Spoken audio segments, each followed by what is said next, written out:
I remember when our team first adopted Scrum in 2005. We had a designer, 12 or so developers, and another 8 or 9 testers. About 15 of us were in Seattle, and another 5 or 6 were in our Hamburg, Germany office. When we learned about Scrum, we had heard that we were supposed to form cross-functional teams of about 7 people, but how specifically to do that was not very clear. So we spent our first 4 or 5 months experimenting with different variations on team structure before finally figuring out the structure that would work for us. And that was on a clearly defined product team with only about 20 people on, which is pretty small and self-contained compared to many organizations we help today, where there might be hundreds of people with nebulous team boundaries, matrix stakeholder relationships, and no clear predictable path to cross-functional, minimally dependent teams. As we've worked on this problem over the years, applying our own intuition and experience informed by research and advice from experts on team structure and size and conditions for success, we've discovered a few important principles that you can use to find the right team structure for a particular organization.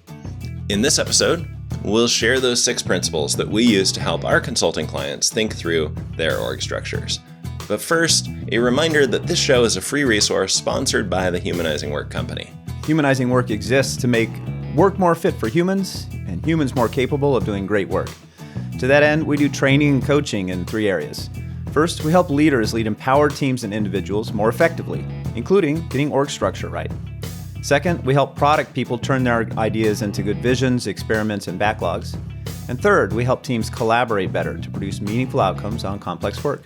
If you or your organization would benefit from better leadership, better product management, or better collaboration, and if you find our vision for human-centric work compelling, visit the contact page on humanizingwork.com and schedule a conversation with us. Okay, it's not easy to get team structure right. There's never a perfect way to do it. Every option has trade-offs, but you're more likely to choose the right structure for your organization if you think about it from principles, instead of just copying what you saw at a past company or what you read about in an interesting business book. So let's get into the principles. Principle 1 is that complex work requires collaboration. Some work is predictable. We can make plans and specifications for it, execute those plans, and get the expected outcomes. Other work resists planning. No matter how carefully we plan, new information emerges as we do the work. In the solving, we discover both the solution and the problem. This latter kind of work, complex work, benefits from collaboration, with multiple people doing the work together, often across specialties. Because the details of the work emerge as we do the work, we can't plan tasks and handoffs in advance. We need to be able to respond to that emergence dynamically. So consider what areas of your work look like this. Where are people creating new things or working with new technology? Where's the work shaped by the future preferences and behaviors of humans? Where is there integration or dependencies?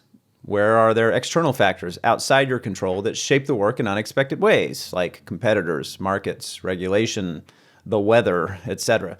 Those are places where you have complex work that would benefit from collaboration. On to principle 2, which is that teams are the best structure for collaboration. When work requires that type of collaboration, a team is the best structure to own the work. When a team owns a work item together, they can dynamically figure out who needs to do what and when. Because they share the same priorities, this is our most important thing to complete, the collaboration isn't interrupting some other commitment. Moreover, as teams remain relatively stable over time, team members get better and better at communicating and collaborating, and work flows more smoothly.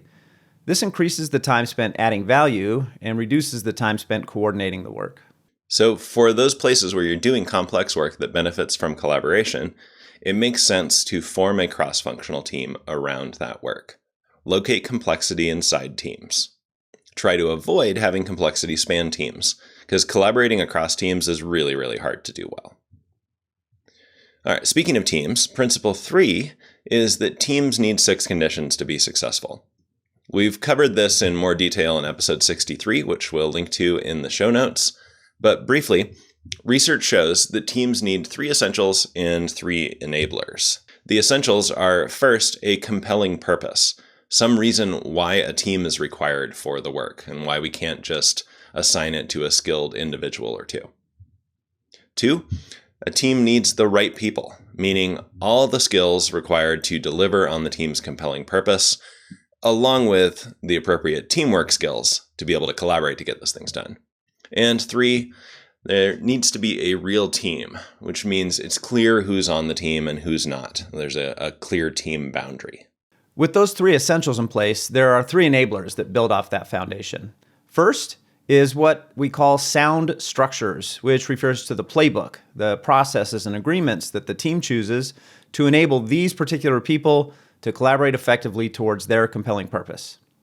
Second is supportive context, which means the team can get what they need from outside of the team boundary when they need it. While sound structure refers to things the team does within the bubble, supportive context is about getting things into the bubble from outside of it, like the resources or authority or information needed to achieve their purpose. And third, finally, is what we would call competent coaching. The team can get help when they're blocked, stuck, or having an internal conflict. And the research shows they don't need this all the time, but they definitely need it when they need it. These 6 conditions are prerequisites to many of the more common things we think of when we describe effective teams, like trust or safety or effective communication. And they require intentional effort by organizational leaders to get them right. On to principle 4, which is measure and improve the time from idea to realized value, to see what's really going on. So a good way to evaluate your current org structure is to map out the flow from someone having an idea of something that should happen to someone actually experiencing the value of that thing once you've created it. Who needs to touch the work item? How long does it take with each person or team? How long does it wait at each handoff? How often does it loop back to an earlier step for rework? Places where you find handoffs, wait time, loops, and rework in your value stream map are signals about a possible mismatch between the shape of the work and the shape of your org. In terms of principles 1 and 2, it's probably telling you that you have complexity spanning teams. Principle 5 is that value and complexity are in different places in different organizations. This principle implies that you can't just copy and paste an org structure from one company into yours and have it work. In one organization, the value and complexity might span an entire customer journey. Ideally, slices of value across that whole customer journey could be handled by a single cross-functional team. Or for scale, multiple teams, each of which has the skills to handle those complete slices of value.